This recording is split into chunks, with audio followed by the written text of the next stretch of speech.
Welcome to RPG Book Club, the podcast where we play a little bit of a video game and talk about how it makes us feel. I am Sam Allman. I'm Elias Sailor Eli Warren. And I am Maddie Grace Spiffle Webbin. Sorry, I think I had a joke there and then it just left. Wow, so you changed your last name too? To I thought I had a joke there, but it just left. Yeah, you know how us transes You're going are a little adding. bit overboard. You know how us transes are adding. We're always adding more and more names. I had someone early on in my transition when I was trying to decide on a middle name who was trying to convince me that I should change my middle name to Tiger. It was like, how rad would that be if you were That would not Elias? be a good fit for you at all. Elias Tiger Warren, and I'm like, no, I don't think so. That's hilarious. I changed it just so everyone knows a little bit of backstory about me. I changed my middle name. Yeah, I changed my middle name to Lane, Lane. I technically could have kept it as my old middle name, which was Lynn, because Lynn, which is a unisex name.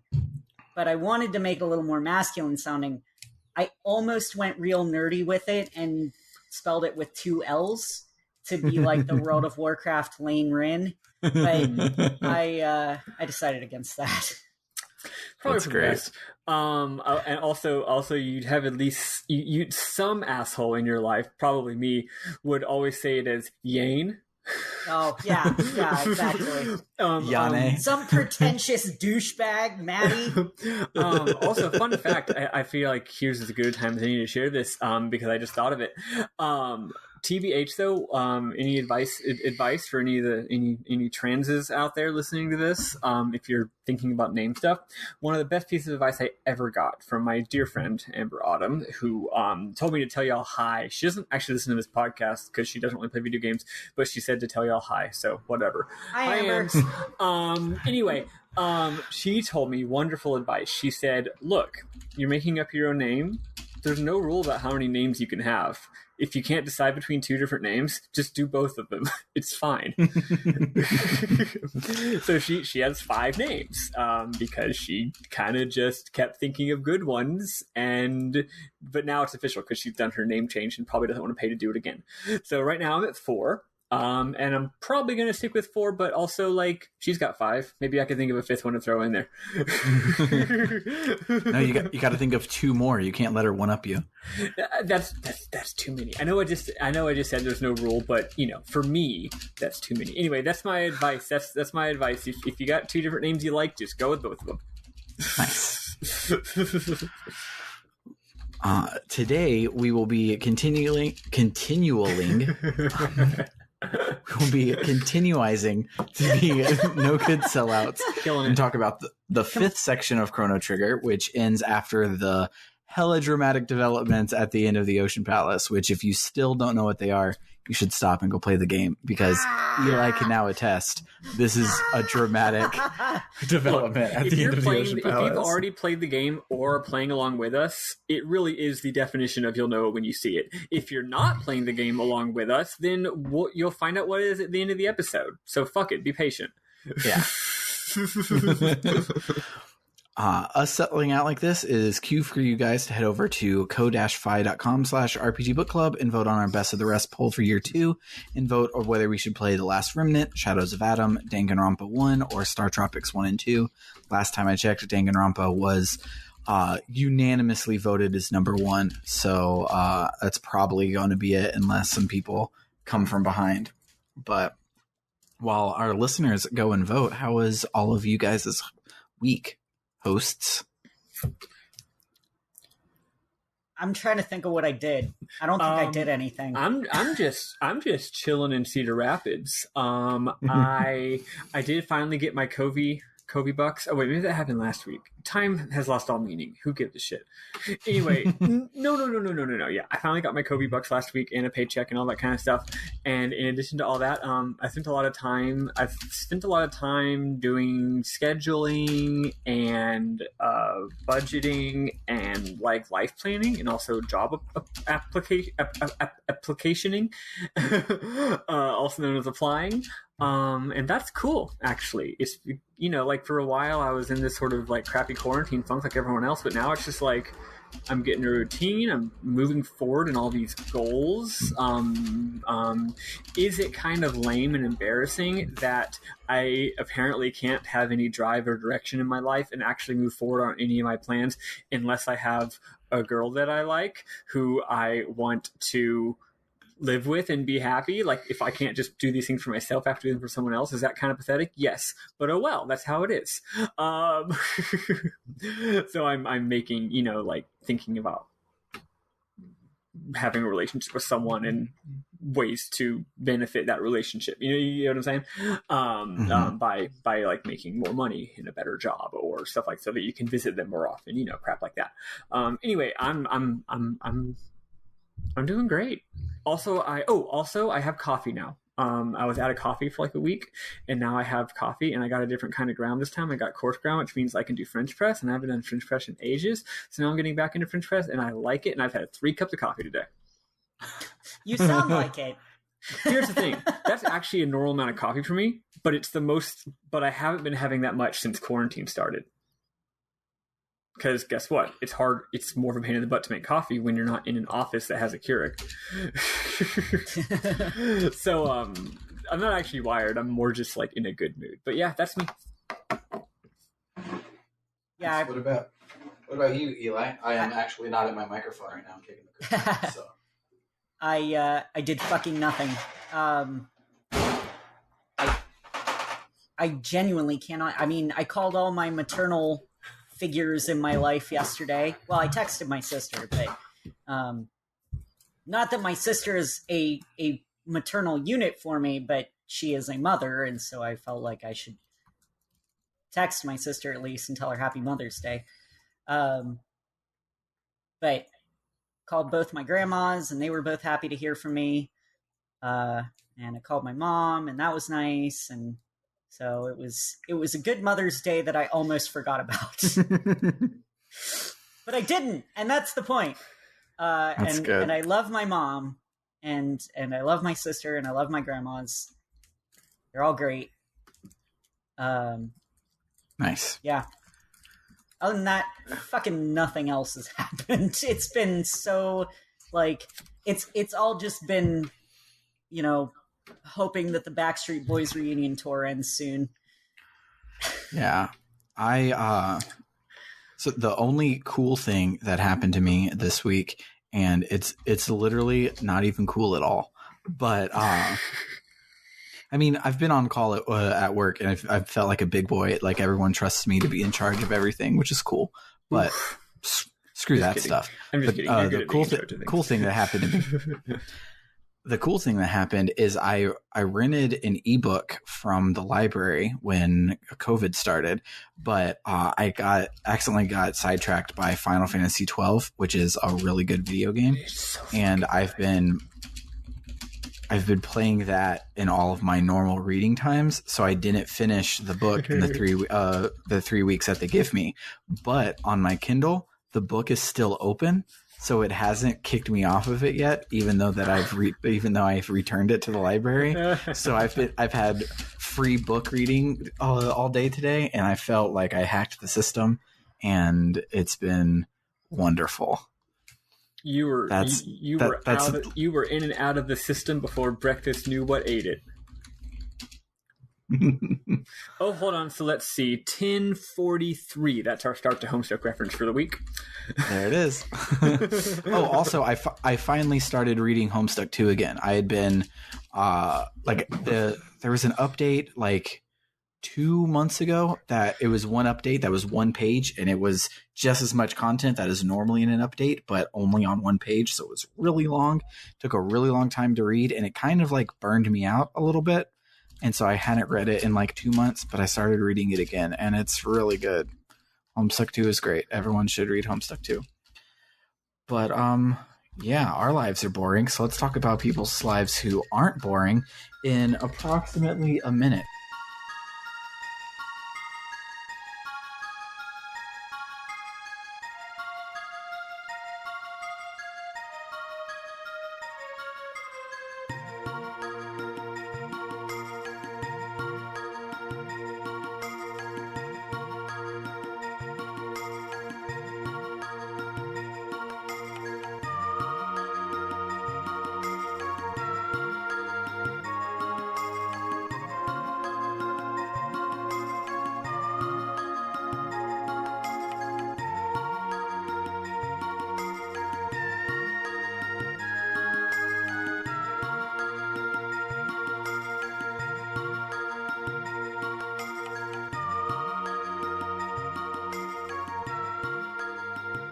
So, when we last left our heroes, they had gone through the portal that was left behind by Lavos and ended up in 13,000 ago in a snowy wasteland with no real direction in life.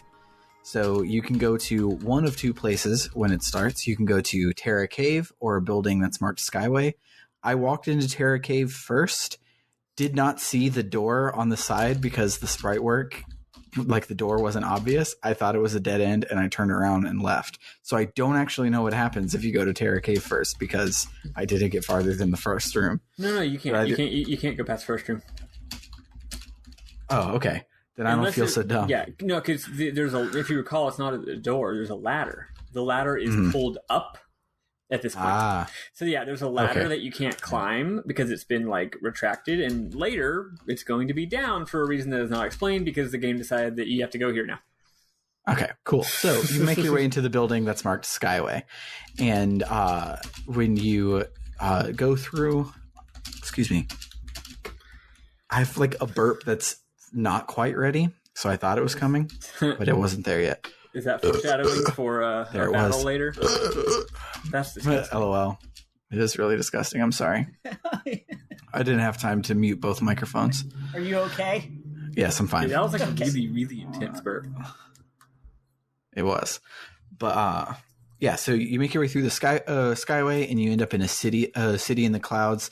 It describes itself as a country in the clouds with multiple cities, yet it's at the scale that like other cities were, and it kind of just feels like a city. So in my heart of hearts, it's always a city, even though each little city has its own name and own like backstory and everything. For me, it's like, no, this is the building called Inhasa.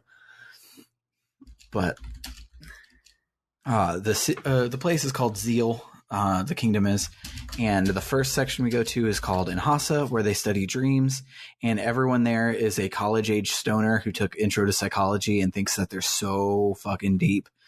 And most of it in the Woolsey cut is hilarious, but fun isn't allowed in the Slattery cut, so it's just a bunch of wankers talking about their dreams. And It 100% feels like when I was talking with my friend Emma, she took psychology and she was doing all this stuff. It's like, you know, like we don't have any proof that time existed before, like right now. Like it could have totally just happened with everything in motion and everybody's memories going. I'm like, whatever, cool. Can we talk about something like real? This is a like clever Digimon. This is a clever bit of foreshadowing for the entirety of Chrono Cross.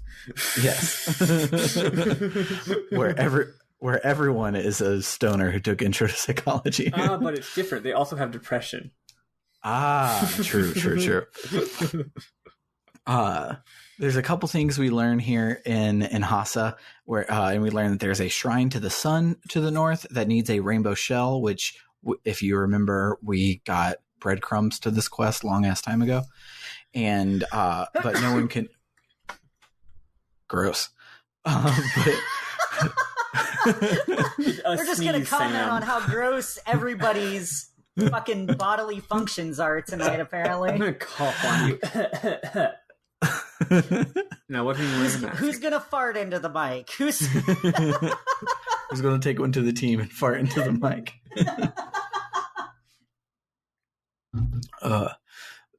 So the few things that we learn is that there's a sun shrine to the north and it's sealed and no one can open it.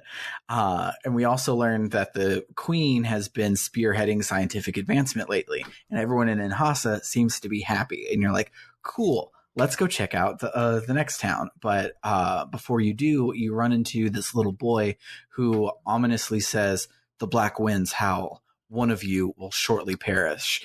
And I'm just going to come out and say it, but goth kids fucking suck. also important to note, this kid has blue hair. Yes. And so the next little area, I forget what it's called. It's like Katarja or something dopey. But everyone there is a scientist, and they all talk about how they used to be a kick-ass utopia, and they were wanting for nothing, and they were running on solar power, but their solar power was by a rock that had the sun's energy, and it was starting to die out. And instead of like fixing that and continuing a utopia, they decided to use nuclear power that's named after the Hebrew phrase for wealth or greediness. So it's not an omen at all. It's literally called the Mammon machine, which, Mammon, as Sam said, it's they might as well just call it evil villain machine. So, fun fact, in Japanese, it's called the devil vessel. So, literally, there's a lot of omens around this that they should probably not be fucking with it. Also, TBH, our fucking boy, wait, the name of our boy is the localizer. Ted Woolsey. Fantastic localization choice. Holy moly. Yeah, it's so good. It's literally my favorite Woolseyism. Yeah, out of all of Final Fantasy VI and all of Chrono Trigger, because those are the two Woolsey games that I've played, this is my favorite translation bit that he's done. Because I don't even think it's translation. Like, that's just what it is. It's a fucking Mammon machine.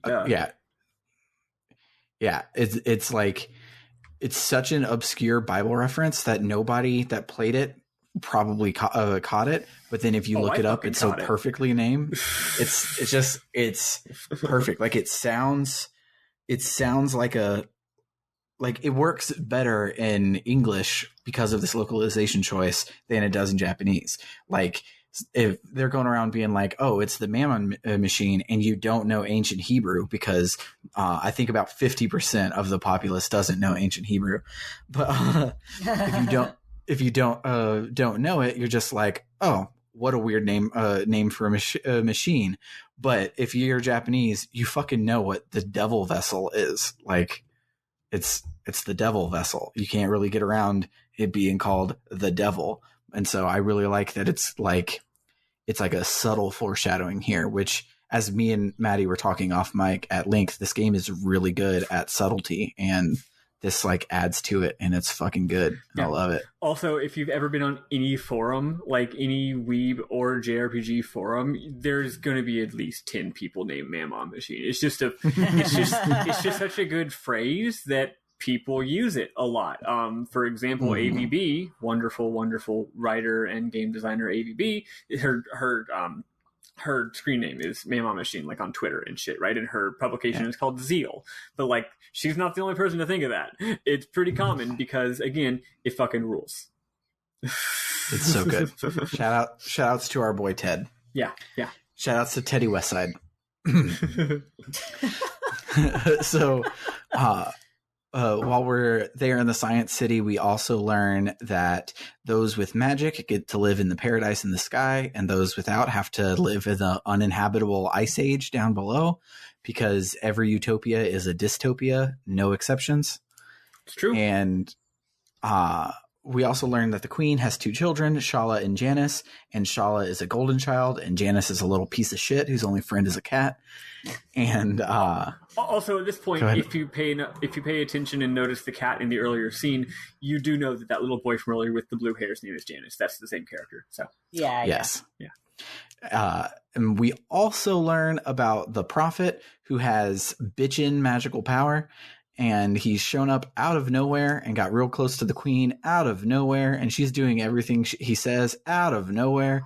And that there used to be 3 gurus who were in charge, but as soon as the prophet showed up, all 3 of them got disappeared. So that's probably above board. Nothing weird going on there at all. No, it's fine. It's fine. It's fine. Normal. Were you about to say something, Maddie? Normal country. Oh, I was going to suggest that I think this might be a little bit, at least, different from what I saw, which was that all the stuff about the queen doing stuff, and specifically the gurus going away, I think happened before the prophet showed up, or was it at least unrelated? The prophet. Maybe, but I don't think so, because of something that the queen says specifically when we get to that scene here in a bit. So we'll talk about that then. So we make our way up to the actual palace, where we learn about or meet, if you explore in the wrong order and you make your way to the Blackbird, you can meet Dalton right here. I don't know if you guys did. I went to the Blackbird first. Yeah, it's a cool little scene. Yeah. So you can meet Dalton, who used to be the chief scientist in charge of the Ocean Palace before the Prophet showed up. But now he's just a mook, and he's all mad about it and shit. So Blackbird. Yeah. But not the Ocean Palace. He's an engineer. Yeah. So we also learn that Lady Shala has a pendant that looks just like ours. Like 15 different NPCs are just like, oh, hey, weird clothes. You're obviously not from around here. And you have a pendant that looks just like our princesses. Well, minding my own business. Moving on. Don't start nothing, won't be nothing. And so we learned that the pendant was made from the same stone as the Mammon Machine, and when she is nearby the Mammon Machine, her pendant glows with a strange light. And then we do and all of this so far is not like we go and we're seeing scenes. Like it's all of Zeal is completely just like look around and absorb the world, and it's really, really cool, and it's really aimless. It might be some of the best let's do a lore dump via nonlinear NPC exploration that I've ever seen in a video game. Yeah, it's good. Were you going to say something else? No, I think maybe I cut off as I was ending, so you thought I was. No, we're good. Okay, cool. So we after all of that, we run into Janice and Shala, who are having a moment in Shala's room. And Shala says that the queen is putting Shala to work all the time these days, so she can't spend a lot of time with Janice. And Janice is like, that queen is not our mom. She's been acting so cray-cray lately. And we, something's up. And she's like, yeah, well, anywho, gonna go to the Ocean Palace, BRB. And so she heads off. So we try to follow her, but there's a large stone door with a big gold crest on it that shuts behind her after she opens it. And we notice that she opened it with her glowing pendant. And since ours is just like hers, maybe we can too. So we make our way to the Mammon Machine, where we just like walk by all the guards. They really don't like until the next scene where they respond to us in a big bad way. The whole rest of the time, like none of these smart people even give a shit that there's like weird time travelers in their midst. They're just like, huh, a robot. That's fucky. Oh, well, there's a robot, a frog, and a cave person are just waltzing through here. Whatever. Let's just continue dealing our shit. People are very strange these days. Yeah.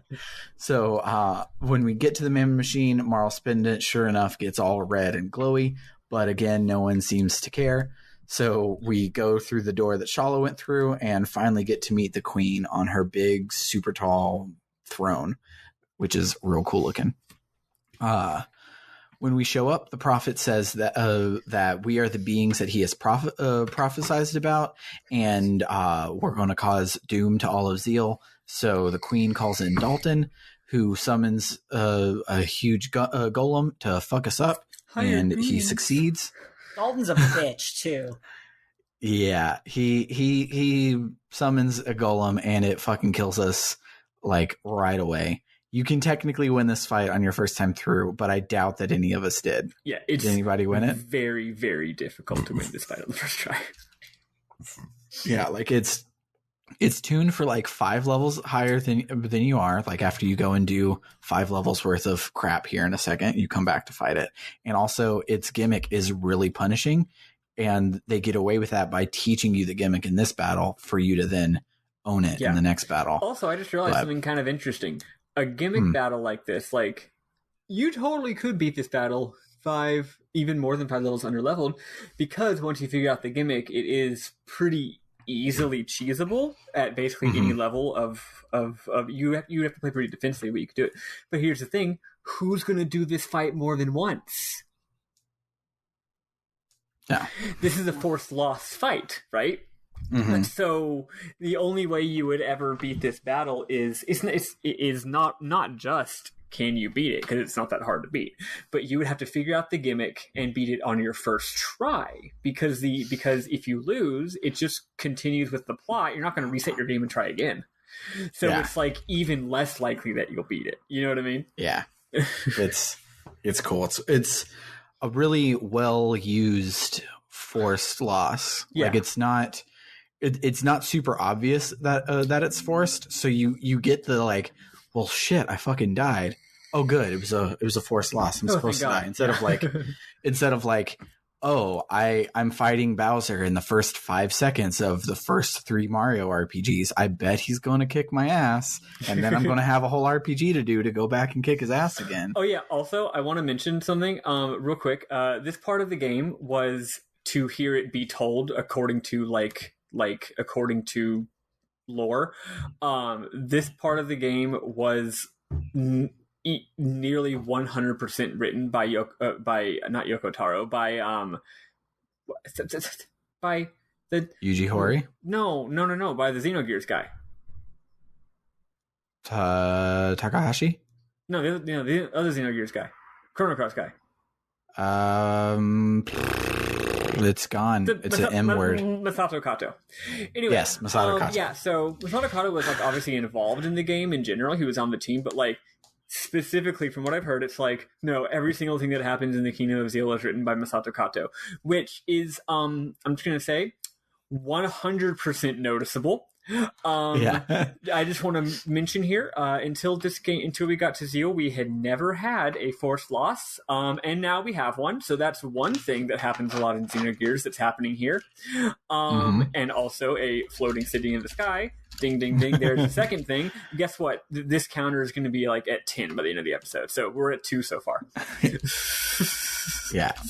But, so somewhere in her little like thing right here, she mentions when the prophet is like, they're the people that I warned you about, you got to get rid of them, and she goes, oh, I can take care of them. I already took care of the gurus. Dalton, get him with the golem. So here she specifically mentioned that she disappeared the gurus, and it sounds like it had to deal with Gotcha. When the prophet showed up. Oh, you know but what? Also, yeah, because the prophet was probably like, these gurus can stop my evil plot. Yeah, and because the gurus being like, they're not dead and blasted through time until they wake up Lavos, as we learn from Balthazar. Because Balthazar is like, oh, I wound up here after a big explosion or whatever, a big calamity in my original age. Spoilers for in a second when we meet Balthazar, but Melchior, spoilers in a second when we meet Melchior, is just tied up on the mountain, and so presumably the other gurus are somewhere else similar to Melchior. Yeah, that makes sense. But so after we lose to the golem, they put us in a magical stasis barrier, and it fades to black. Then when it fades back up, Shala and Janice come to help us, but Janice is a little shit about it. Characters captured and in suspended animation. Xenogears, ding ding, number 2, number 3, number 4 actually. This is 4 now. And so they decide to let us out, but right when they let us down, the prophet comes through, and he's like, I'm about to kill you. But he doesn't kill us because Shala asks him to, and I wonder if that will be important next week. 2 important characters that are very obviously the same guy. Ding, ding, ding, Xenogears number 5. So instead of killing us, he makes us show him the time gate, which he then puts us inside and makes Shala seal with her magic so that we can't come back through. Then on the other side, we try to think of how to get back. And for me, it was Marl, but this game has 210 versions of every scene, so it could literally be anybody. Recognizes the big crest on the door to the throne room was the same one that we saw in the Keeper Dome, which is on the other side of the sewers in 2300 AD. So those doors are also everywhere and also on a bunch of chests, and you could, if you wanted to, go and open them all right now, but it's really hard without the upgraded epic, which we don't even have yet. So I did not do it. But Eli, I will tell you the trick. I alluded to it a long time ago, but I will tell it to you explicitly now because we're to that part of the game. So when you get your upgraded epic and you decide to go and get all the chests, you should. The rewards for getting all the chests are really awesome. Namely, a armor that absorbs an entire element, which is real good. Which was really nice this week. Would have been. That's the way you. That's the way you cheese the even cheesier version of the golem fight is to basically just keep hitting them with one element that everybody is immune to. But so what you do is you want to go to 600 AD first and go to all the chests. And if the chest is like, oh, hey, your pendant is glowing, do you want to open the chest or leave it? Click to leave it, then go to 1000 AD and open the chest, and the item will have upgraded from 50% reduction to absorb, which is real good. So open it in 1000 AD, then you can go back to 600 AD and open it again and get both. But you want to pick it up and put it back down and tag it in the past, then get it as far future as possible, and then get them in reverse order from future to past. Yes.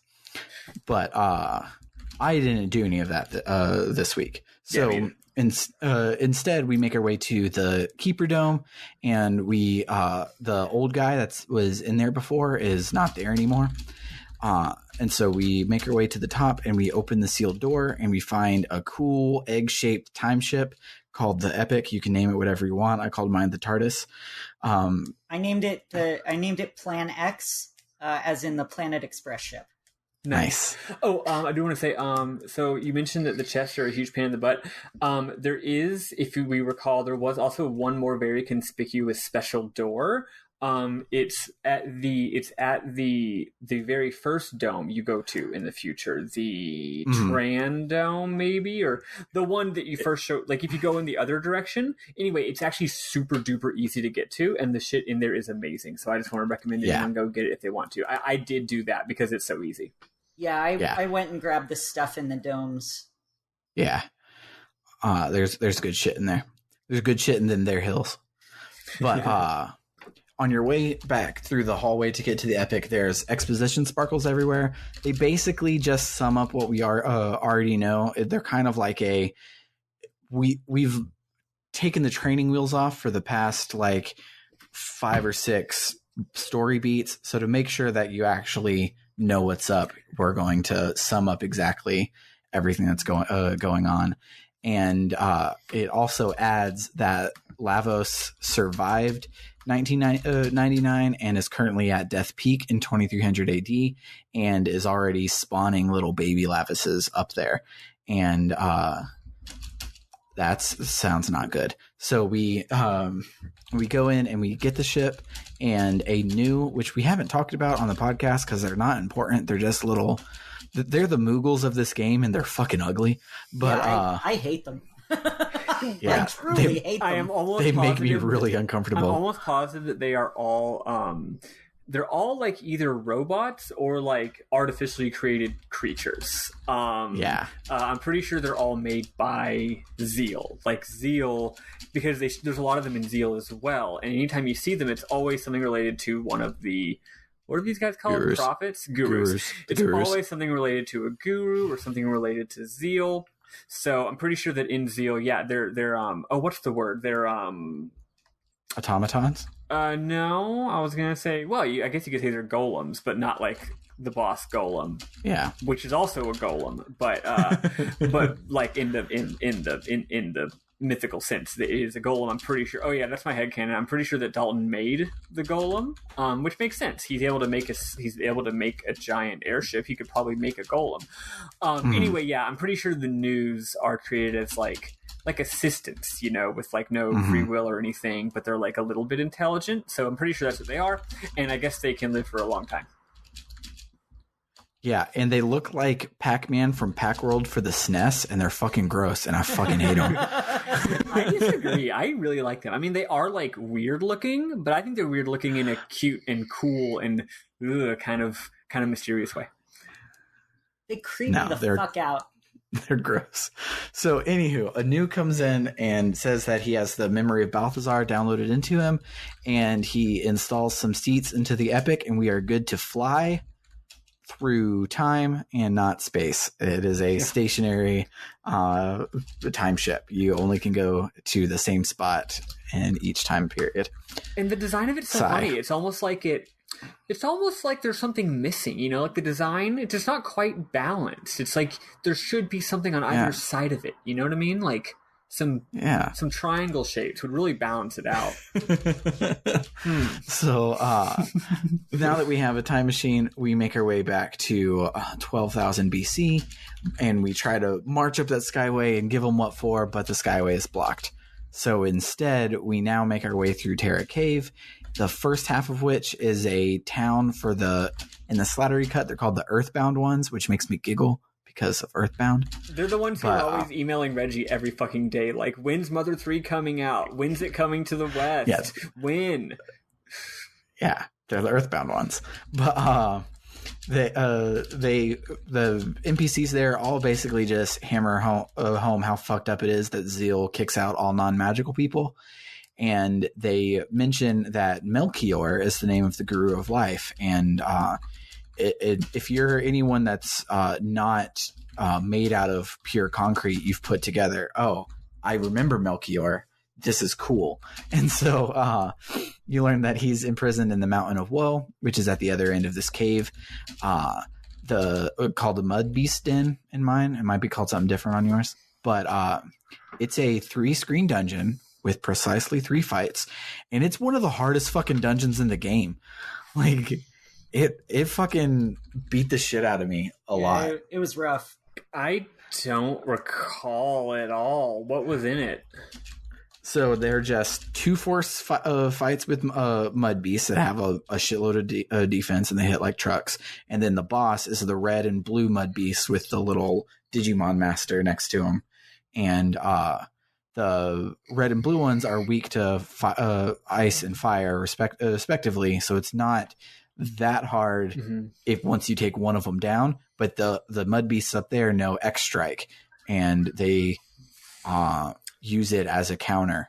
So as you're taking one down, you basically just have to tank X strike moves, which is not easy to do. That's so once strange, you get one of them down, I had a lot of trouble with everything this week, and yet this part was did not even wild. Just no even fucking. Who knows? I don't know. Whatever. It's weird.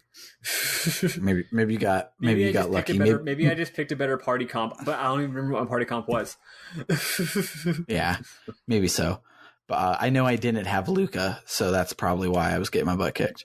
I was using Chrono, Marl, and Luca. Yeah, I did not have her, so that's probably why it was even harder for me.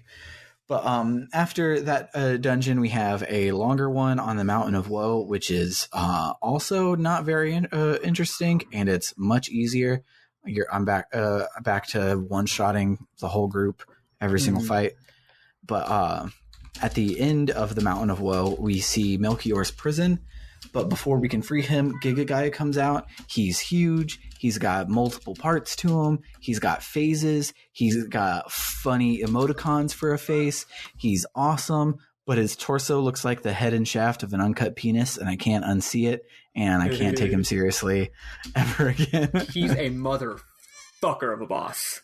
Yeah, he is. He's real damn hard. So it took me like 4 or 5 attempts.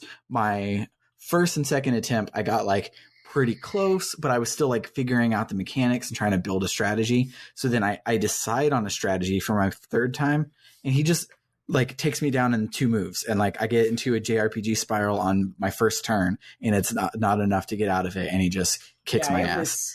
It doesn't help that like he starts out going hard with these big multiplayer or multi-character attacks. Yeah. 2 of them in succession. And thankfully, Marl had Cure at that point. Mm-hmm. What I was doing, though, was like I was using her to cast haste on everybody, because I was like, this is the point in the game where I apparently have to start. I can't just like throw myself at the enemy indiscriminately. I have to actually use fucking strategy, which I hate. I hate having to think about it. But it's the best part of the game. It fucking sucks. yeah. But yeah, I just spent spent time giving haste to everyone, and then I was using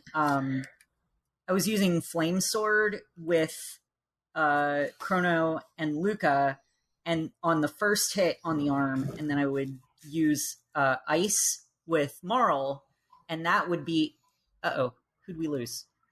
I'm here. Seems Maddie disconnected. There she is. The fuck? There she is. Hello? Can y'all hear me? You all right there, Maddie? Okay, yeah, I was out for like a good 10 fucking seconds there. Weird. I guess we're good now. Okay, cool. So I was using Flame Sword with Chrono and Luca on the first hit on the arm, and then Ice with Marl would take it down at that point, and then I could focus on the other arm. And then once that was down, I would just make sure that Marl had haste and cure usable for everybody, and just fucking wail on the central dude. Yeah. So I've been continuing my slightly underleveled strats, my attempt, which this week it made it way easier / way more dangerous for me. We get a special item called the wallet at some point. It might have been through that door in the future. It is through that door. Wallet is an amazing item. Wallet turns all of your XP into gold. Which means I no longer have to run from battles. In fact, I don't want to, because guess what? At the exact same time you get that, the equipment starts being fucking expensive. So like I could not buy all the stuff in the cave, the shitty people cave. I couldn't buy all the stuff.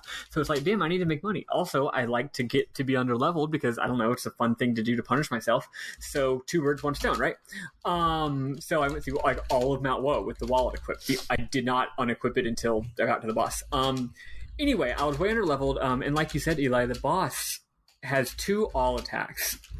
One of them is about twice as powerful as the other. One of them is going to do you like fucking 240, 250, some shit. And the other one's like maybe 150 or 120, something like that.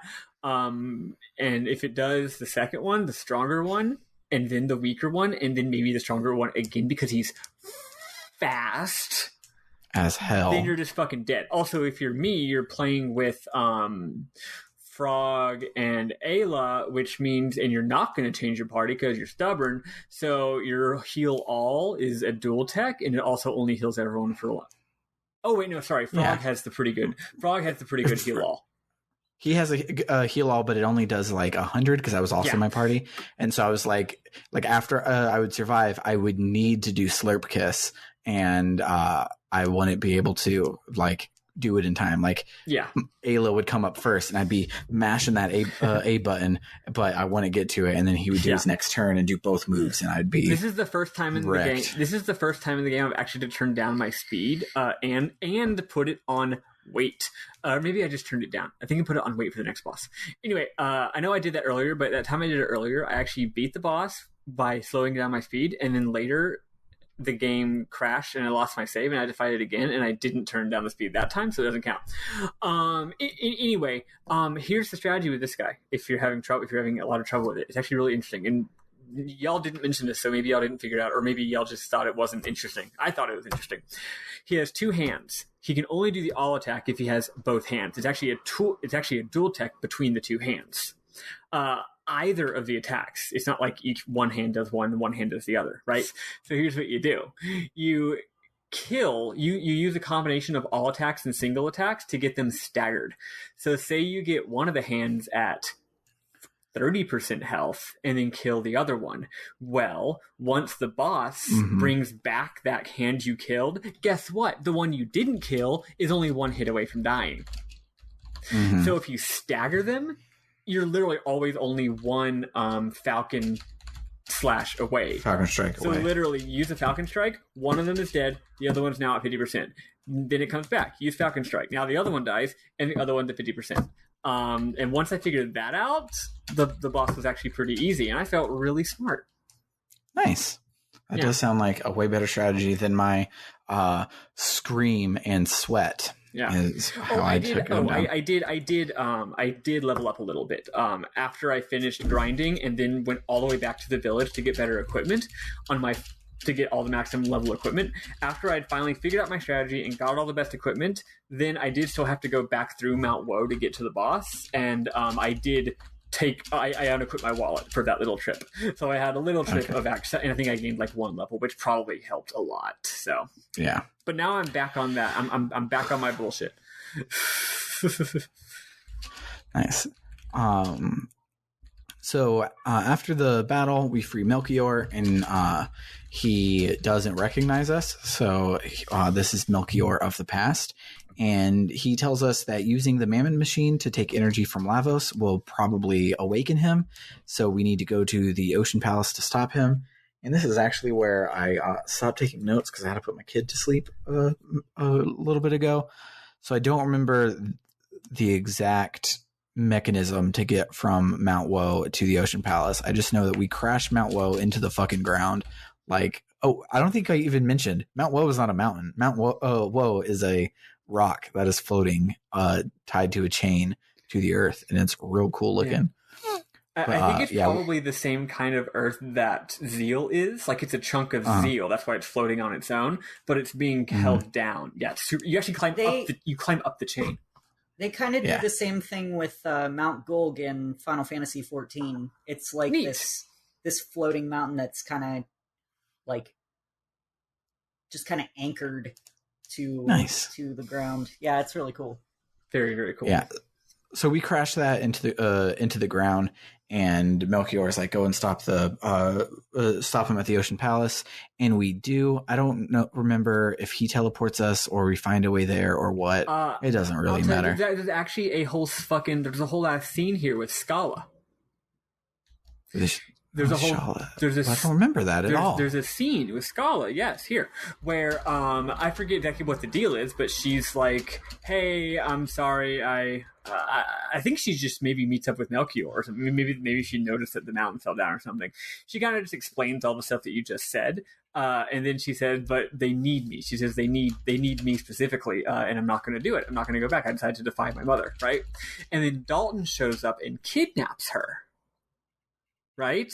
Dalton shows up and kidnaps her in a pretty dramatic scene, and pretty cool how it goes down. But yeah, but anyway, she opened the Skyway. That's why you can do it. So she's like, I opened the Skyway, blah blah blah blah. But don't worry, I'm not going to go to the Ocean Palace. And then Dalton's like, ha ha ha! I kidnapped her, and then I like teleported away or whatever.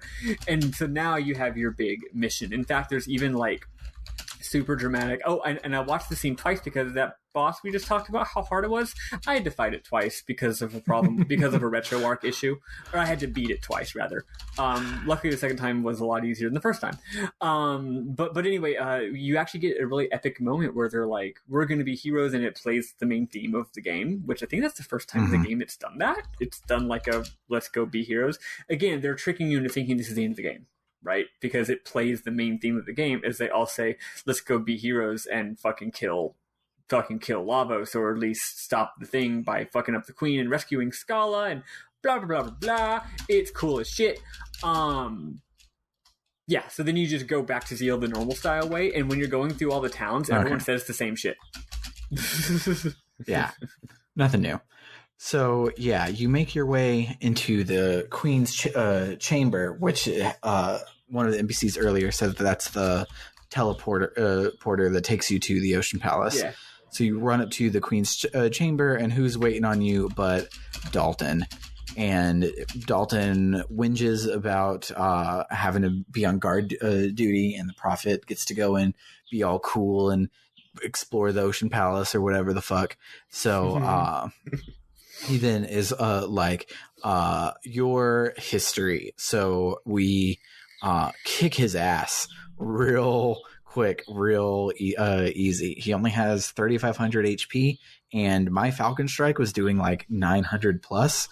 So he goes down real fast. What's even his gimmick? I don't even remember. Like, what is that battle? He has. Oh, sorry. I was just going to say he does the same things that the golems do. but Eli, you can say what that is. Yeah, he halves character's health with a big attack. Yeah, and then he does a burp ability, which will fucking end anyone under 150 HP. Essentially, why it's called burp, I don't know. Sam was just demonstrating that earlier in the podcast. He was just demonstrating Dalton's attack. That's it. I was on brand, guys. Yeah. I was using Flame Sword for that, and it was doing like 1,000 each time. He's such a bitch. He is such a little bitch.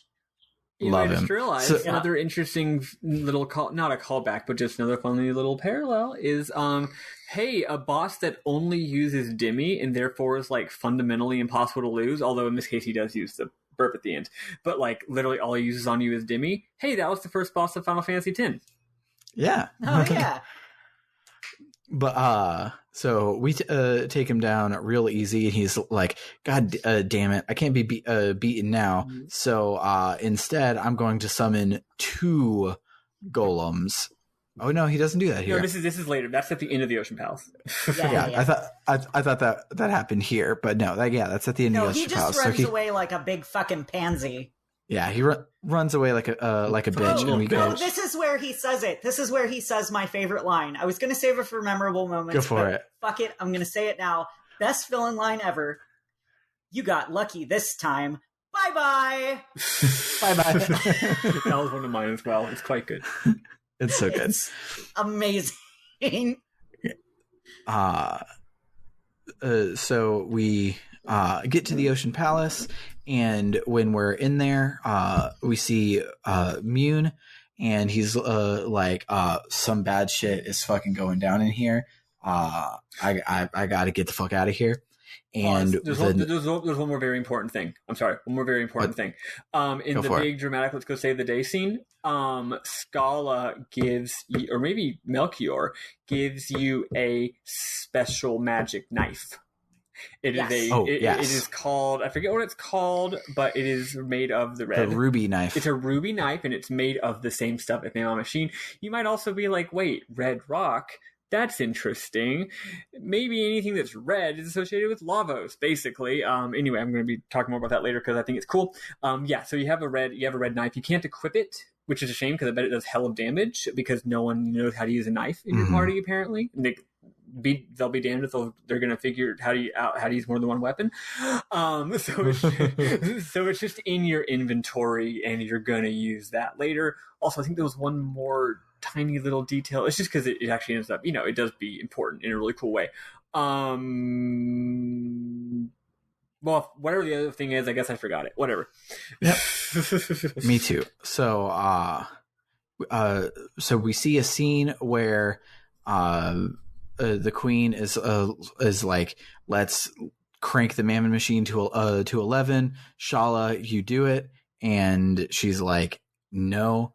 And the queen's like, yes. And so Shala's like, okay. So she cranks up the Mammon machine a whole bunch. Everything starts to go red and get all creepy and bad. And then hold on. Got a work email. Scala is hold on. The queen is like, let's turn up to 11, and Scala is like, why does the machine go to 11? And she's like, because that's more Lavos power than if it went up to 10. And she's like, well, why don't you just make it go up to 10 and make 10 more powerful? And the queen is like, no, this Mammon machine goes up to 11. God damn it. So as Shala turns up the machine, it like hurts her really bad, and she falls down, and the prophet looks over at her concernedly. Wonder why. So back to us, and we do the dungeon, and I really like the look of this dungeon. I don't really like the gimmick of this dungeon. What about you guys? Did you enjoy this dungeon? Once I figured out the gimmick, after it nearly killed me. Wait, there's a gimmick? What's the gimmick? What? So if you the elemental sentries, yeah, if you hit them with the wrong element, they will fuck you up. Yeah. Sorry, I was thinking more gimmick is like the dungeon itself. I get you. Yeah. I love this dungeon. It's got one of the best tracks of music in the entire game by far. It's got phenomenal graphics. It's so fucking cool. Also, the layout's neat. If you can actually avoid the battles like way more than usual. It's got this like whole layout. It's like the dungeon is it's a very big open room kind of, and it's kind of maze-like, but it's a maze of like walkways over like an abyss, and you can kind of go a lot of different directions. What's cool though is did you notice you can like there's like a little ledge around the wall, and you can like skirt around the entire perimeter. It's really cool, and if you notice you can do that, you can avoid a bitch ton of battles while still trying to make sure you explore and get the chests. So like the only reason you would even have a battle is if you tried to get a chest and accidentally got, like, if you don't even care about chests, you could probably get through this whole first section with like 0 battles, which is really cool. And yeah, the gimmick, it's amazing how hard they punish you for fucking it up. Then again, if they punished you less, maybe you just wouldn't notice or care, and you would just be like, whatever, I'm just gonna hit you. Yeah. But yeah, so so you make your way through it, and you come to an elevator. I'm making sure there aren't any scenes between here and the elevator. I don't think there are. Yes, you come to an elevator, and you then have to write it down. Oh, there is a scene before the elevator. Whoopsies. So, in that scene is basically just the queen being like, "Oh hell yeah, Lavos power," and Shalala's like, "But this energy is all dark and shit." And the queen is like, "I don't give a shit. Give me all that. Pump that Lavos straight into my veins." And all the scientists are like, "It's too dangerous to continue." And she's like, "I don't give a fuck. Keep it going. We've just got a little longer to go, and we'll be immortal. And Zeal will have all eternal glory. Eternal glory. Mwahahaha. Because she's the good guy." Yeah. Yeah, you can tell she's the good guy because of the evil way she talks. Yes. So then we go through the elevator, which is a JRPG elevator where somehow monsters come onto the elevator while it's in motion, and you have to fight new monsters in multiple waves on an elevator. It is never made sense in any JRPG. I think calling a JRPG elevator is disrespectful to the great genre of beat-em-ups. True. It is a beat-em-up elevator that JRPGs have lovingly borrowed. Yeah. It's so fucking stupid. Yes. It's so fucking stupid. It's easy.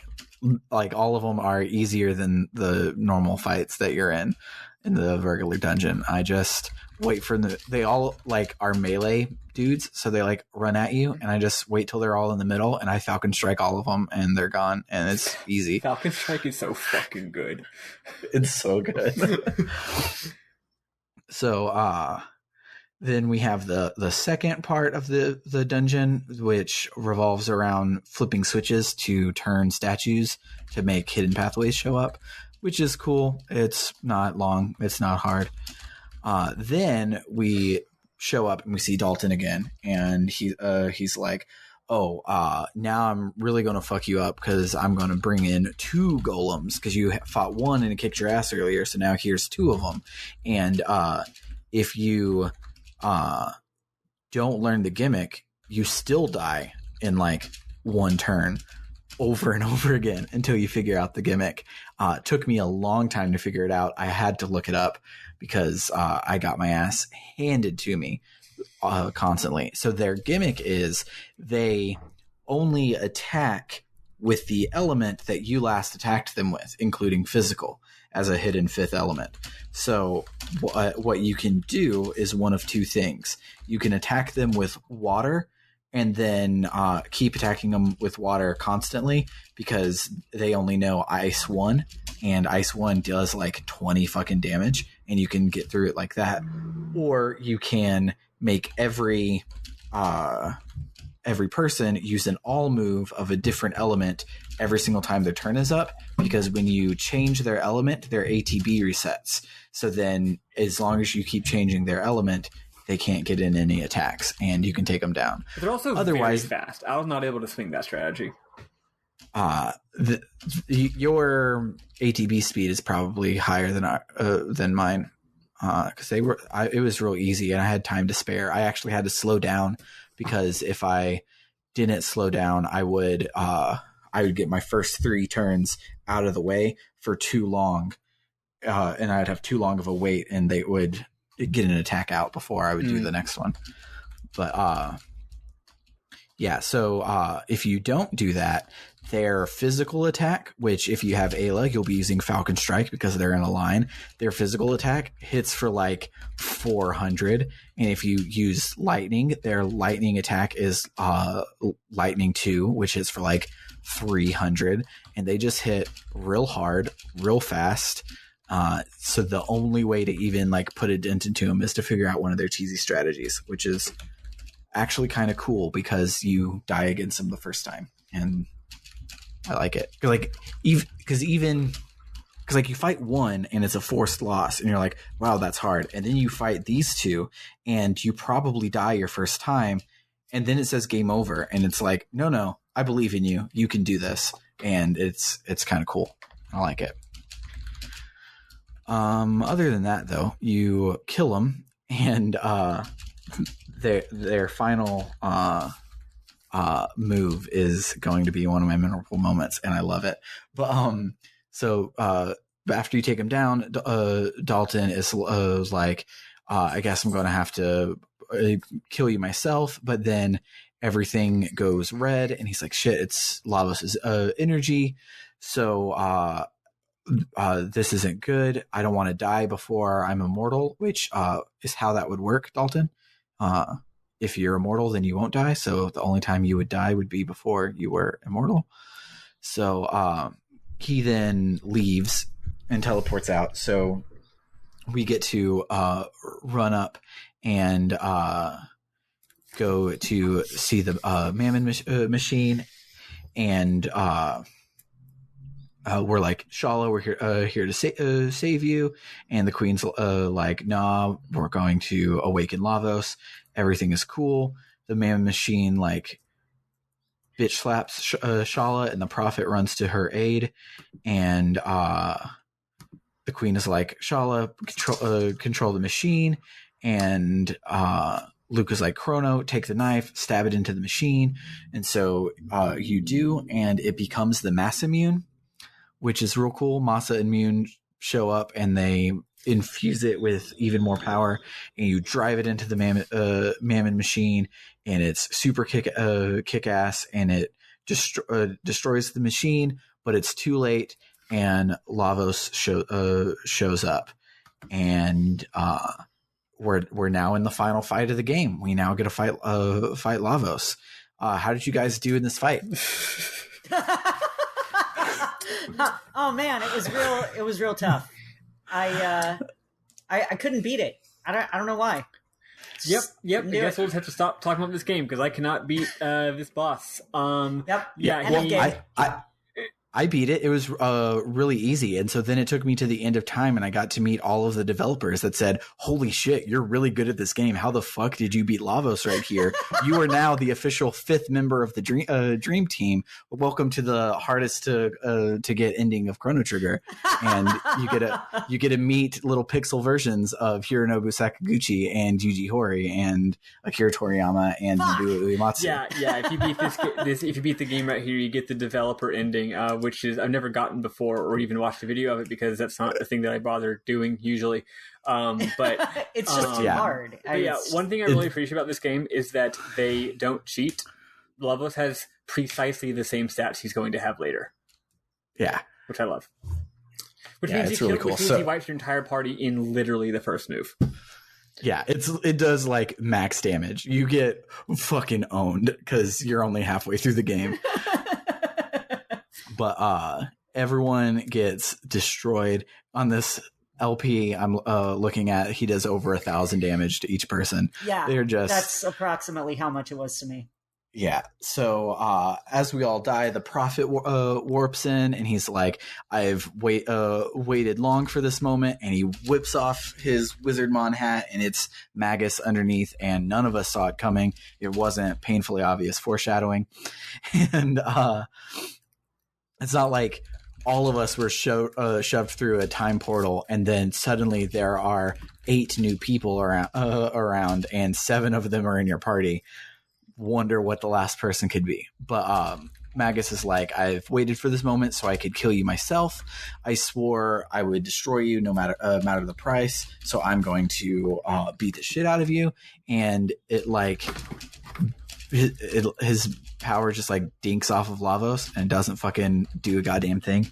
So the Queen and Shala shows up, and Shala's like, "Mom, stop this." And the Queen's just like, "Shut up, little bitch."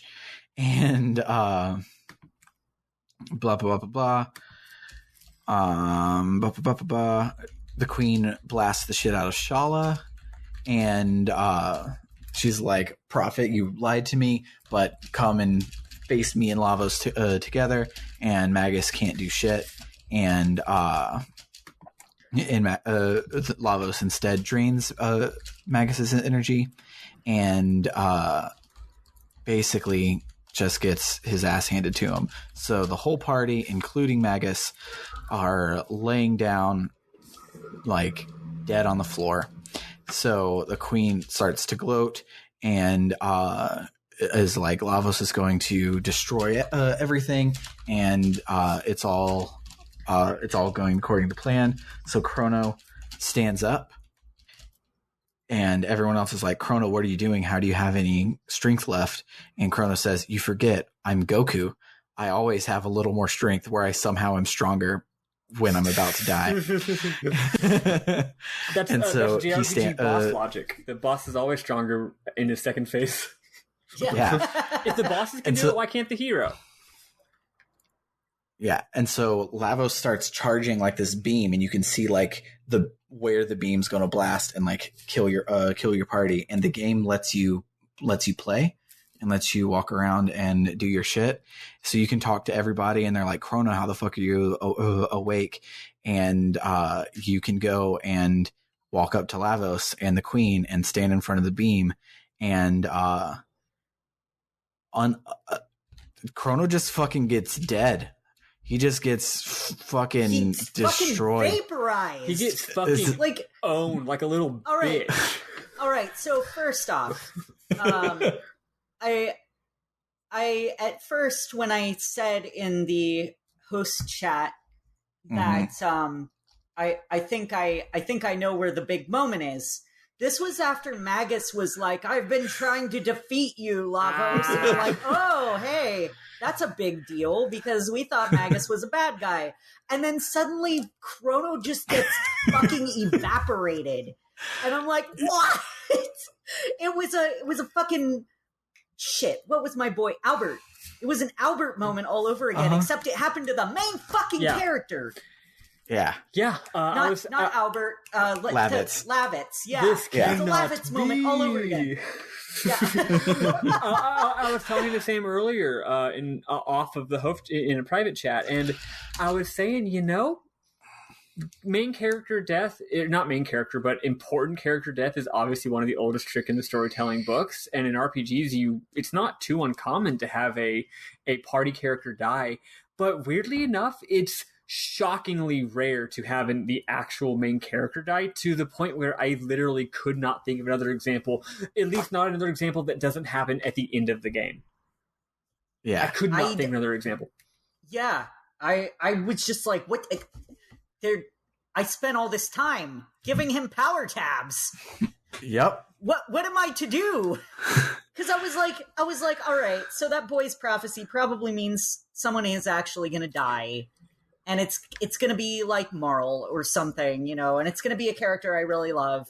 No, it's my character. It's me. They killed me. Eli, I'm glad you mentioned that prophecy. I was going to mention that in my memorable moment, but since you brought it up, think about how, technically, when you think about it, that gives it away if you think way too hard about it, and if you're me, you already know what happens. Because he says one of you is going to die, but you get to pick your party. So who must that be about if you can talk to him with any party you want? The only character who has to be in your party when he says that is Chrono. That didn't never fucking...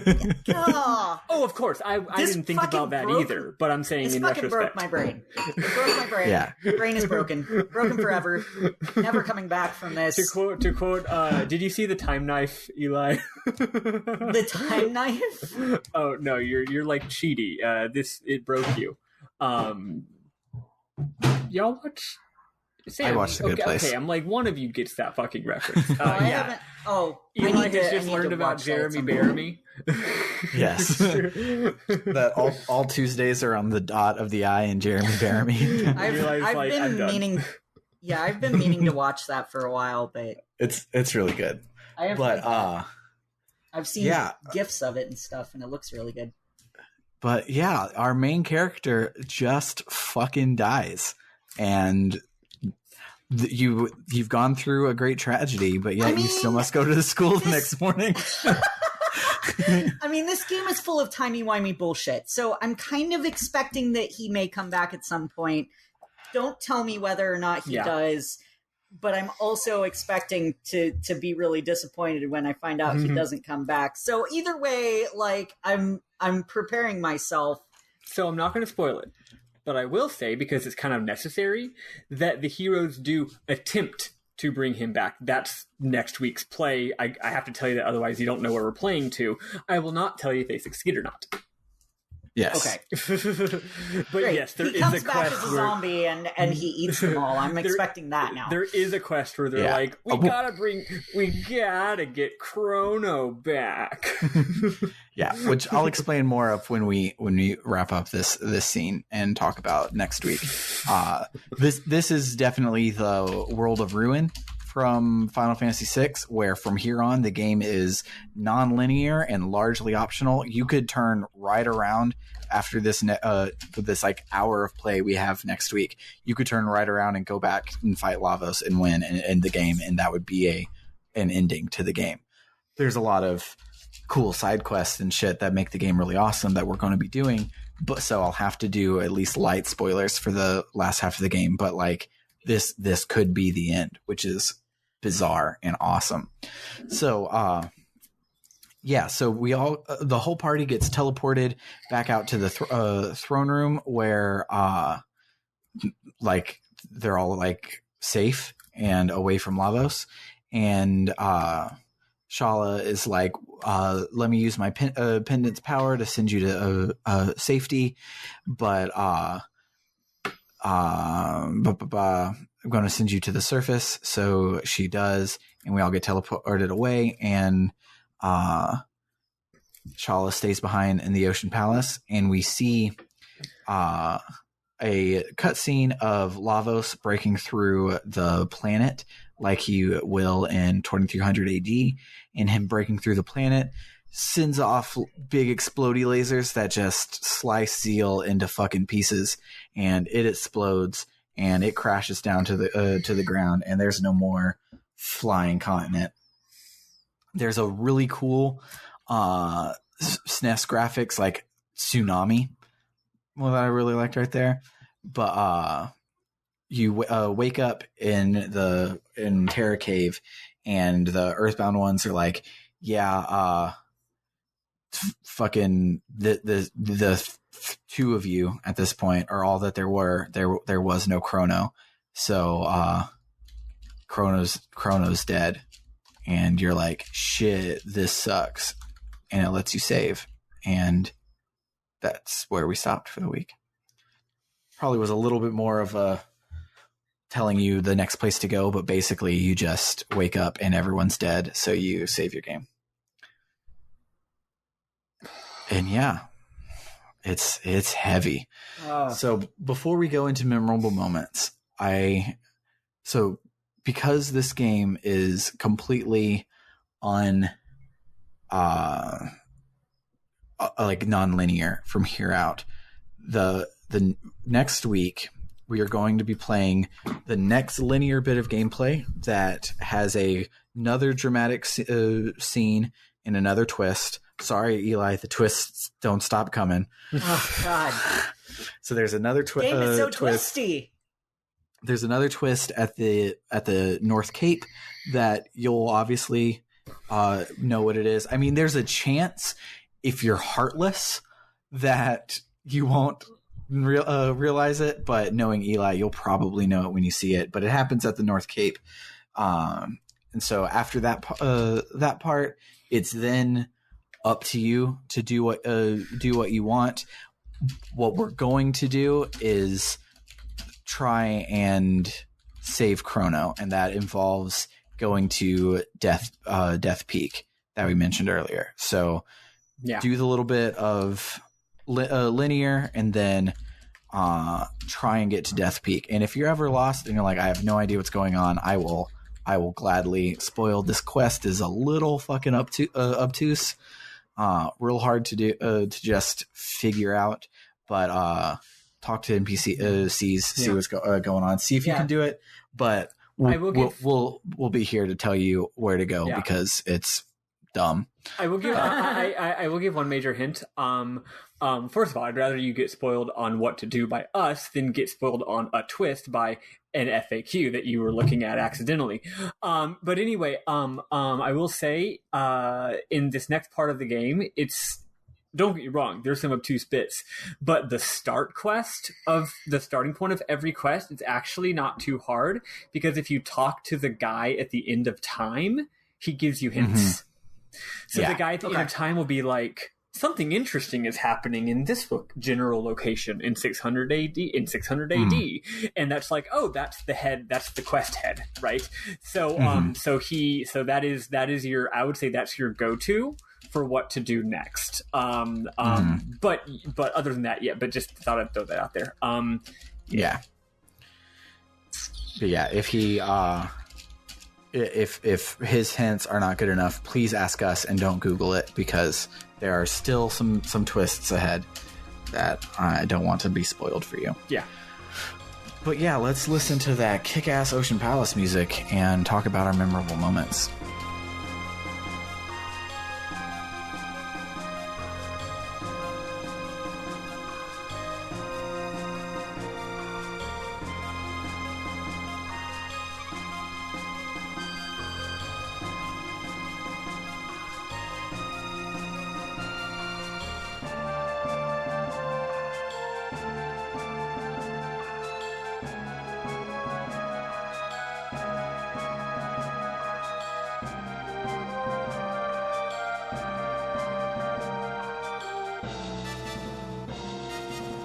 I only have one that I wrote down this week, and I love it, so I'm going to go first. So the Golem twins, when you're fighting them, you'll use a physical attack on them, and it'll be mimic physical attacks, and then we'll start using physical. You use lightning, it'll be mimic lightning attacks.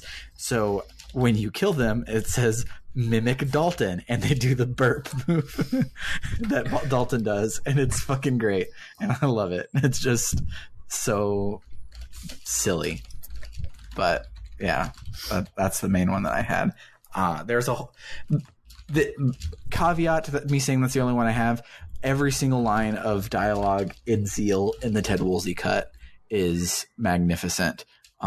It's only okay in the Slattery cut. It's interesting. I can't. I don't want to dog Slattery too much, because his localization is a good localization, and it's interestingly written, and the words all make sense together, and it's really well done. I just miss the guy that says, "Am I actually here, or am I just a sentient bowl of fruit salad dreaming on a windowsill," or whatever the fuck he says. He specifically says, I miss all of that shit. Ball dreaming I'm a plate of sashimi, because that's one of I have a screenshot of that one. I miss having those. But the Slattery cut is really good. If you only have the ability to play it on Steam or the DS, do so. Yeah, it's really good. Really good. It's not. It was a very Twin Peaks sounding line to me. Yeah. But I miss the Woolsey cut. But what about you guys? I gave my main memorable moment, which was, I think I said it wrong. It's like, I guess it's your lucky day. Yeah, bye-bye. I guess it's your lucky day. Bye-bye! Like, that is the dumbest, most amazing villain line I have ever fucking heard. I love it. Yeah, Dalton rules. And also Chrono getting fucking vaporized. Yeah. Like that. I've never had someone just completely end my main character. Like, he's gone. There's no more trace of him. He is dead. He is deceased. He is an ex-Chrono. Yeah, he's like very Maddie, dead. I've thought of the only other time that the main character has died, but I don't know if you've read it. It's a manga by Takeshi Oba. That's a video game. If it's a manga, I have not read it. Its anime adaptation is also really good. It involves potato chips. Oh, dramatically. I know what you're talking about. I do not think I know what you're talking about. Then I know exactly what you're don't want to spoil it, but that manga is 13 volumes. Super important character off in volume 7, and you just got to fucking deal with it. Yep. And it's really cool. Here's what you should do, Sam. At some undisclosed point in the future, a decent amount of time from now, so I won't associate it, just casually mention that manga and how it's really good and I should read it. That way I won't know what you're talking about. Will do. Yeah. And then later I'll be like, it's one of my favorites. Although, frankly, the fact that you just mentioned volume counts, I probably, if you ever recommend a 13-volume manga to me again, I'm probably going to expect a main character to die in volume 7. So, fuck you. But whatever. I'm sorry. I'll do it. I'll wait even a little bit longer so you forget that part. Find a bunch of other 13-volume mangas and recommend all of them. Throw me, or lie to me and don't tell me there's like 11 volumes, and then I'll find out later that it was actually 13. Yeah. And I'll give you like the first 11 at first. I'm like, oh, here you go. Read these first 11, and then when you get past volume 7, be like, here's two more. You said that, she's gonna see it coming. So there's no winning in this situation. Look, it's okay. Like, look, here's the thing. It turns out here's the secret. I'll just tell her to watch the anime, and then she won't know how many volumes. Oh, that's actually pretty smart. I was gonna say, here's the secret. I'm never going to read a manga. Absolutely. But cool. I'm glad you thought of literally one more example. Yeah. But yeah, fucking, I can't, like, it blew me away when I was 14 on spring break. I was visiting my friend and he was fucking boring, so I didn't engage with him at all, and I pulled out my laptop and I played Chrono Trigger instead, and it was like mind-blowing that you could kill a main character. Only thing that would like come close to this would be if your main character and the villain like swapped places for like one of the 2 discs of a whole game. That would be crazy. I had to delete a bunch real fast because I actually do have a bunch. I'll go through them very quickly. First of all, just the graphics in Zeal are amazing. It's just phenomenal. It's amazing the moment when you are in, because everything else in this game is very tropey, and also it's very realistic. What do I mean by realistic? There's magic and shit. Well, yeah, but like 600 AD, that's just medieval times. Like, yeah, it's got magic, but it's like Arthurian shit. It's the same. That's very typical. Like, if you take out the magic, it's not even fantasy. It's just medieval, right? And caveman times, we all are aware that there were once cavemen, right? The future, we can all imagine a future, a dystopian, shitty future where everything sucks. Well, it's actually very easy to imagine, especially right now. The modern day is just a different kind of medieval, right? It's later medieval, Renaissance era. So this is the one part of the game that is just truly unique. And so when you're in the cold ass place, you're like, oh wow, this is the Dark Ages. Everything sucks because Lavos fell and ruined everything. But then you walk into that place called Skyway and you get in there, and what you see is completely not what you expect. It's this beautiful, ornate building with this giant magical sigil on the ground full of these runes, and everything is like, you're not really sure what everything's made of, but it might be, everything's like gold colored. There's a lot of gold color. So it could be gold or bronze, or it could just be stone, but it's this beautiful yellow stone.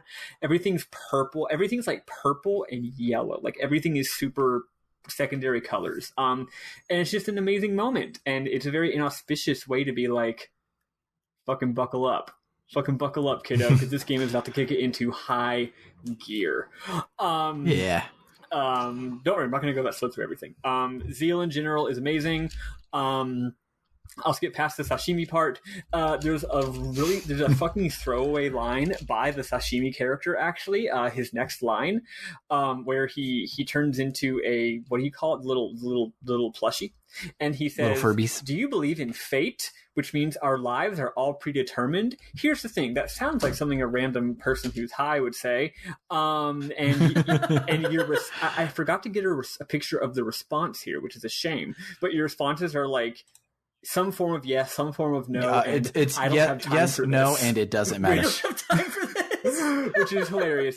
Anyway, he says, "Do you believe in fate?" Which means all our lives are predetermined. He capitalizes fate. Let's just say there's a lot of really important plot shit in Chrono Cross that I did not realize was originally in Chrono Trigger. So that's some fucking Takahashi / Masato Kato shit right there. Second thing, one among you will shortly perish. I already said that. Very, very small little detail that I love. There's actually 2 main continents in the Kingdom of Zeal, and the one that has Inhasa on it and the one that has the next town on it. And there's not like a bridge between them. In order to get to them, you have to go to another skyway, go back down to the surface, walk through another snowy wasteland, and then go back up. I think that's really cool because by forcing you to go back and forth, it's reiterating the distinction between the two. It's saying, remember, this, now that you've seen the up there place, see the down here place again. It just really dramatically solidifies that upper world, lower world, haves and have-nots kind of mindset, which is just a very subtle little choice that's really cool. Next thing, there's some foreshadowing here. Did either or both of y'all meet the plant lady? No. Oh, yes. The one who asks if you like plants. Oh, yeah. and you can tell her yes or no. Yeah. And I said yes because I was like, who the fuck? Well, I mean, I have bad allergies, so sometimes I do hate plants, I admit. But that's mostly just cedar and juniper trees. Fuck those trees. Fuck the fact that cities typically plant male-only trees because they don't want fucking seeds everywhere, but then we get oversaturated with pollen, and really it's humans' fault, not the cedar trees, and I shouldn't hold it against them. As usual. It turns out it's man. Yes, exactly. Oh, also, every single time that Sam talks about that previous boss, every time Sam said the arm, I was just like, I am the arm. I am the arm. And I sound like this. Yeah. This is actually pretty important, as we'll find out in like 2 weeks from now. Oh yeah. So I told her, yes, I like plants, and then she was like, so and so wants me to burn this. Should I do it? And I said no, secretly plant it.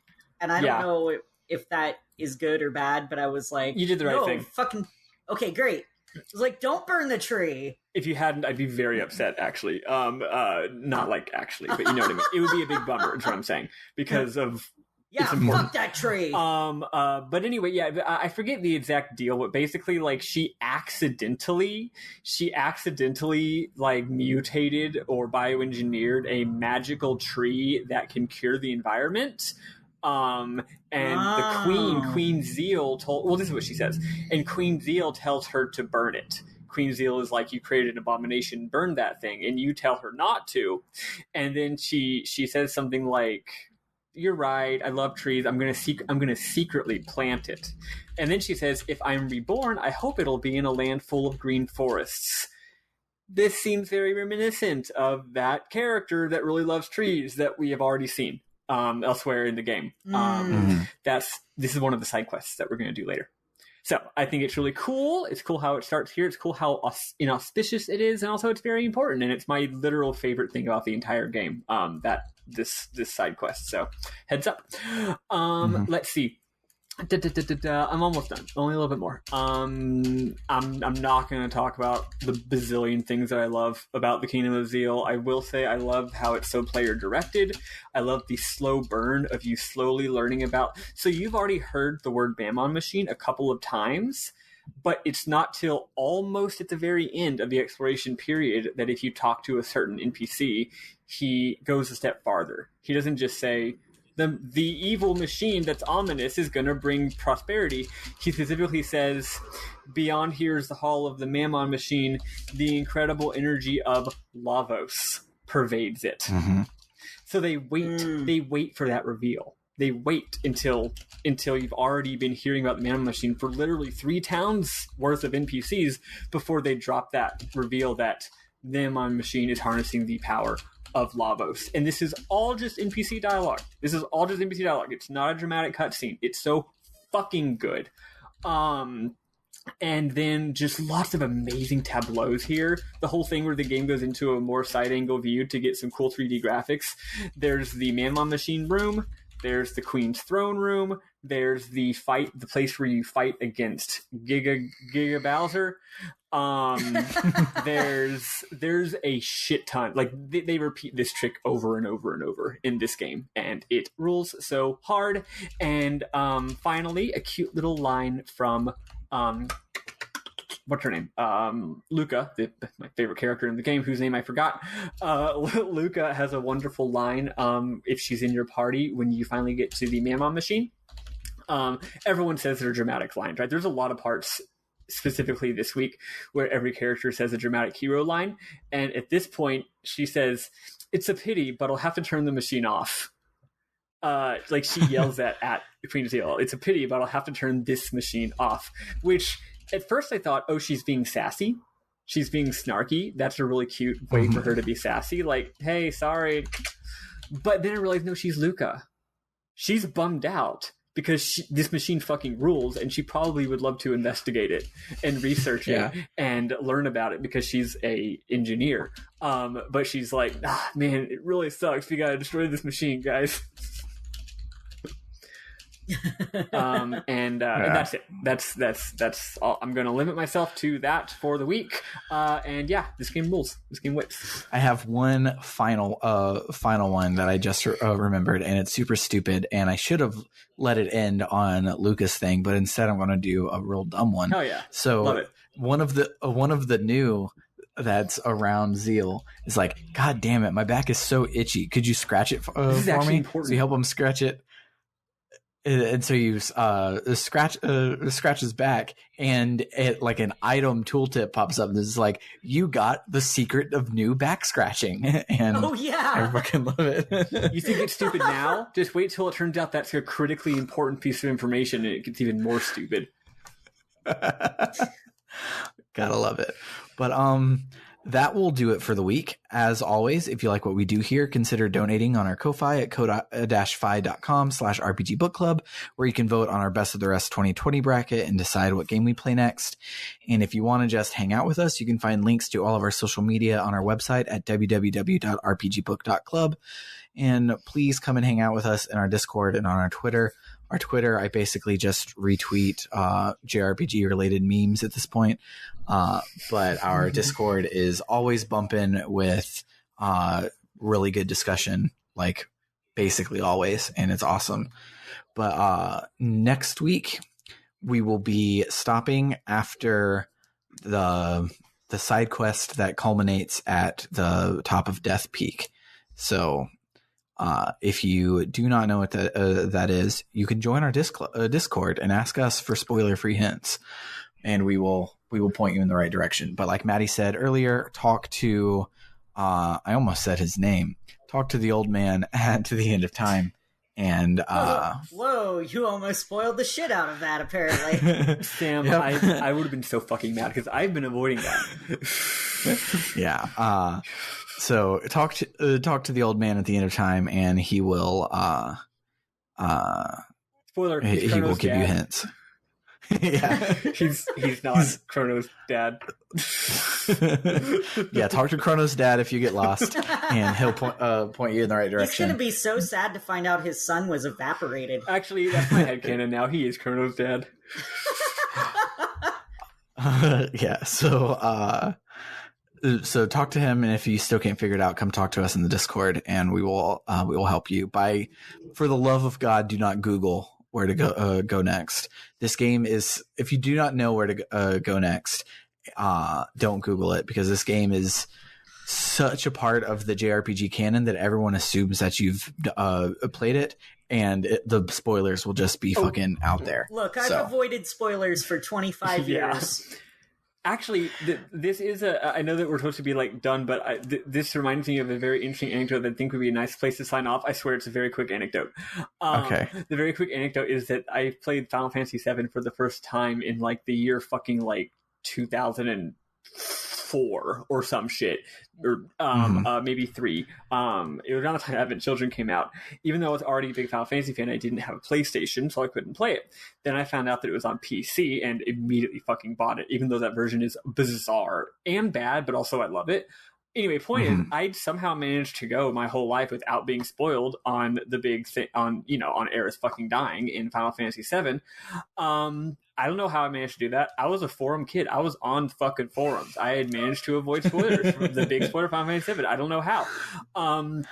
So somehow I did it, and I can't believe it in retrospect. It's kind of hilarious. So I go all the way through the first part of the game thinking, wow, I'm really loving this game. I'm so glad I'm finally getting to play it after liking the other FF games that I played. What a great game, especially Aerith. She's such a nice character. Well, Aerith, I should say. And then, I shit you not, I got spoiled by an FAQ that I was looking at for the dungeon that she dies at the end of.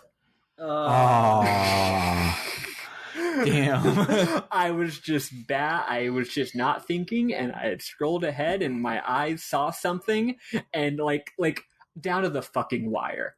I was so close. I almost made it. Anyway, that's my cute little story about somehow almost managing to avoid the biggest spoiler in JRPG history. Almost. So close. Almost. Did not. But, almost an Allman Brothers film. Yes. But, yeah, for RPG Book Club, I have been Sam Allman. I've been Elias Sailor Eli Warren. And I'm Maddie, who got spoiled, Grace Webbin. I guess you got lucky this time. Bye-bye. Bye-bye. Bye-bye. That's the new Toodaloo.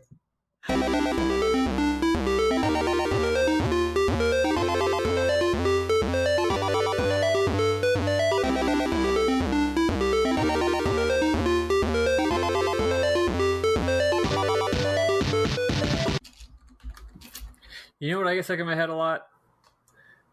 The frickin' ice cream truck from Invader Zim. Where instead of playing like nice music, if I recall, it's like a droning monotone like German ass voice where he's like, "You like ice cream, you love it, you love ice cream, ice cream." Right? Yes. I'm not even the hugest Zim fan, so I haven't seen this in probably a decade and a half, 2 decades maybe, but I'm pretty sure it's always stuck in my head. I watched it pretty recently. I didn't finish the series, but I watched a bunch of episodes because I was like, I need to, there's a movie out and I should see it at some point. So I watched it. I watched it through again, and I don't think I had even seen that many episodes when it was out originally. Mm-hmm. Man, that show is fucking dark, and I love it. It's good. Show? Invader Zim. Oh, yeah.